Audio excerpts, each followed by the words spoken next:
And I have a whole man that didn't offer to pay for anything. Shout out to all the Gen Z men that saying, I'm good, I'm not paying for your stuff. That is your responsibility. Subscribe, let's talk about it. I call myself trying to prep for the new year. So I did my clusters, got my hair braided 2 days ago, just got my feet done, put some press-ons on, and I have a whole man that didn't offer to pay for anything. And this is not to sound ungrateful or whatever, but it's like, you ask me, what am I doing? I tell you I'm at my braid appointment, or I tell you I'm at my feet appointment, my pedicure, getting a pedicure. Not one time did you send any money or anything. I'm in a whole relationship and I pay for my beauty stuff all the time. I don't get it. Do y'all get where I'm coming from, or am I just complaining? I think you're complaining. I think a lot of these young men, they understand the game now. They understand the transaction angle of it. That for the men that you do want, the men that you actually care about, and just because this is your boyfriend doesn't mean he falls into those categories. You don't demand this stuff. You were paying for these things before he came into your life, long before he came into your life. Even after, if you guys break up, you'll still be paying for that. To offload your expectations, your financial expectations onto someone who hasn't indicated that this is what they want to do for you. Again, I think this got to be a form of narcissism, or at least you're showboat and you're pretending like you don't understand how stupid this is when you come to the internet and you make these claims that somehow because you're with them, this is what you're supposed to do. We have to look at this at this in this really important way. That it's either you don't really understand this, that you don't really value a man for what he does for you, or you only value him because of what he does for you, not his intrinsic qualities, any other thing about him being a human. You don't care about any of that. It's simply what he can do for you financially. That's on one hand. On the other hand, you're just truly ignorant of it. You just don't see anything else of that. You just at this point, you're lying to the rest of the world and saying, yeah, I'm just jumping on the bandwagon because this is what everyone else is saying. I'm not thinking for myself. I don't own any independent thought. Everyone says this is what I should be doing, so I do it. Think about it. You don't have a standard for yourself. You haven't had your lived experience where a boyfriend or a man in your life simply pays for your upkeep, but you demand it. Why? Where did that come from? It wasn't, again, your original thought. It wasn't even born from your experience. If you had a man that, and this is for the ladies that may see this or may not see this, if this is what you want from men, you have to let them know up front.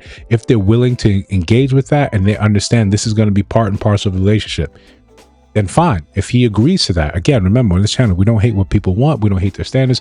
We don't hate what they desire. You just have to be upfront with it and understand that type of man is going to already move you into a specific category. It's not saying he won't deal with you. He just knows this is transactional. And Gen Z men are looking at these very carefully and saying, one, I don't have the disposable cash to do anything like this. Two, even if I did, I didn't grow up in a generation reinforcing that I should do this. So they're saying, yo, no, I'm not doing that. You didn't require that of a baby daddy. You didn't require that of the last guy you were really into. You wouldn't require that of any type of celebrity you were really into. If Chris Brown came into your life right now, you wouldn't say, yo, you got to pay for my upkeep. You would just be happy that you're around him. I know we're not Chris Brown. I know we can't dance. I know we can't sing, but that level of enamoration you have with him, that's what we desire. That's what we love to see. For us, this is actually how you get people to do the things that you want them to do. But before we continue, like, comment, subscribe, hit that notification bell so you don't miss no uploads. Still going strong, but we're closing on that year of 2-a-days. So like any coach running his squad 2 days into the ground, you running them into the ground. Besides that, listen, we got the store open, we got membership open.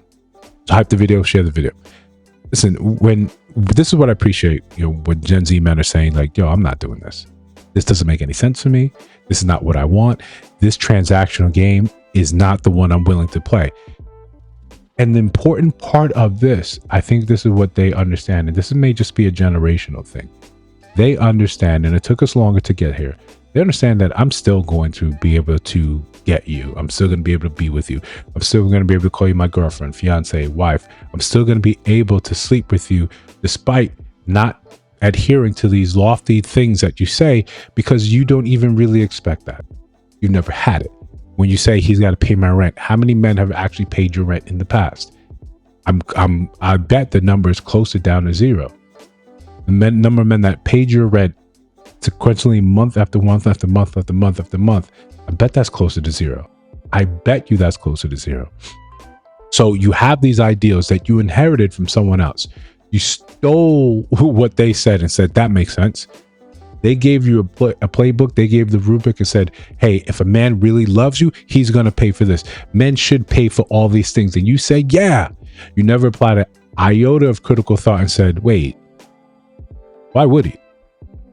Does he not have his own bills, his own life, his own dreams, his own expenses that he has to take care of himself?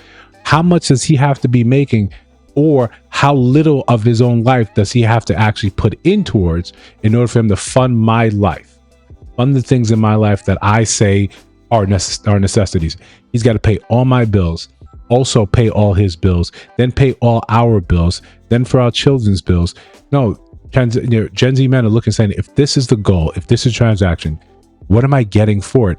And routinely, time and time again, a lot of these women don't have an answer. They don't have anything for them. They burn water when they try to make, macaroni. They don't know how to do it. Many of these things, they don't have really any example of femininity. They act like the bros. When you say who's going to be the girls, the rest of us are looking and saying, wondering, yeah, we're kind of curious too. You're masculine. You're more masculine than the last generation. You're less well off than the last generation. And a lot of these things are completely outside your control. But when you bring transactions to the actual dating game, when you take it from a small subset of the escort prostitution sort of land and you bring it over to normal dating, well, the men are going to start becoming more, not like Tricks, but more like Johns. And they're asking, for this money I'm giving you, you got to do strange things for me consistently. And when you balk at that, and strange things being something like cooking, you balk at that, they say, cool, I'm not doing it then. You want me to pay for this. You want me to have this added expense. For what? What do I get from it? If access to your bodies is becoming such a thing, a low tier rung thing to achieve, it's easy to achieve. It's not special. It's ubiquitous. It's everywhere. Why am I going to pay? Why am I going to overpay to get something like that? And again, shout out to these young men. They're realizing the truth. Like, no, there's what you say on the internet. There's what you say with your friends. And then what happens when we're together? You're not bringing this to his face and saying, yo, how come you're not paying for X, Y, and Z? How come you're not doing this? He said, how come you're still in front of my face and not out the door? But listen, if you disagree, let me know down in the comments below. If you see other videos on the screen, check those out. Let me know your thoughts about those in those videos, of course. And if you listen to my voice now, you have not subscribed, I really think you should. We're just trying to build something dope. See you in the next one.